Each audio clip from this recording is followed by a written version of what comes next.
Well, the Doors are on the road again, this time way out near the eastern tip of the Cape. We're in Orleans as the Falmouth Commodores take on the Orleans Firebirds for the third time this season, and the first since the Firebirds swept that doubleheader in mid-June out at the Gov.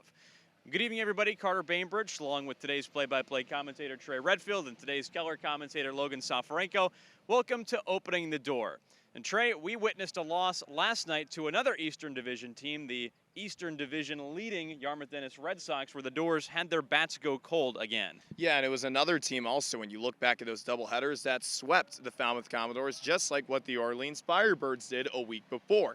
Going up against YD last night, Falmouth only put up 2 runs. It came off of an error that brought Andrew Pinckney home, and the other was an RBI ground out from Peyton Stovall.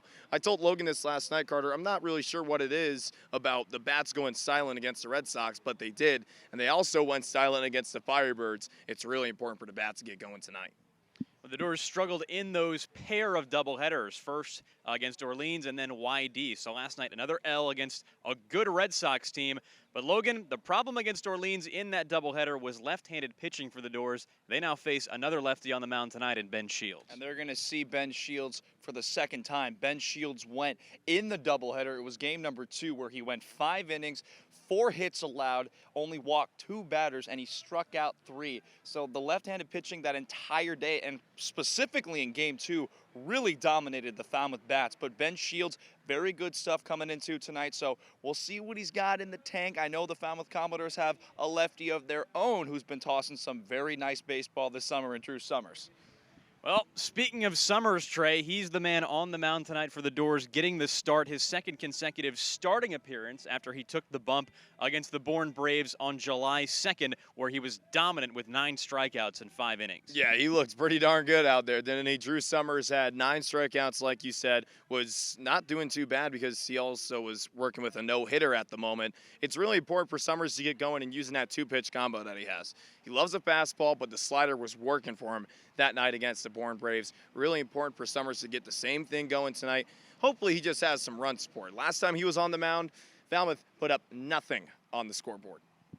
So the Doors are now into the second half of their season, and each of these games just gets that much more important, Logan. So what's your key tonight for Falmouth to finally get in the win column against the Firebirds?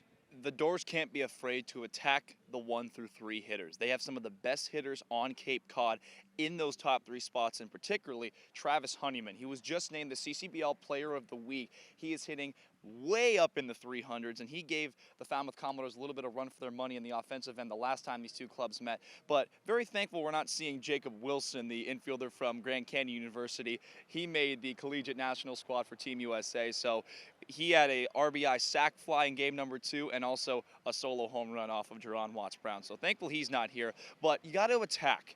I talked to Jerron Watts-Brown. He's not even playing today, but he said the method is just attack the first pitches and can't be afraid to attack the zone. And in this lineup, you can't be afraid to attack the 1 through 3 hitters, because once you get down towards the bottom half of the lineup, really struggling. 200s, you got a guy batting below 100. So attack 1 through 3 and then take care of the rest as usual, but you got to get some run support, like Trey's point said, for Drew Summers.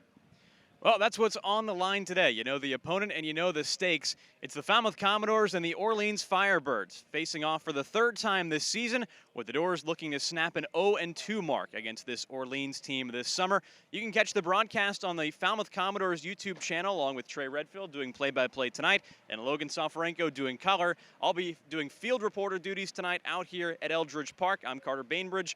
So thanks for tuning in to Opening the Door, and we'll see you for first pitch at 6:30 Eastern.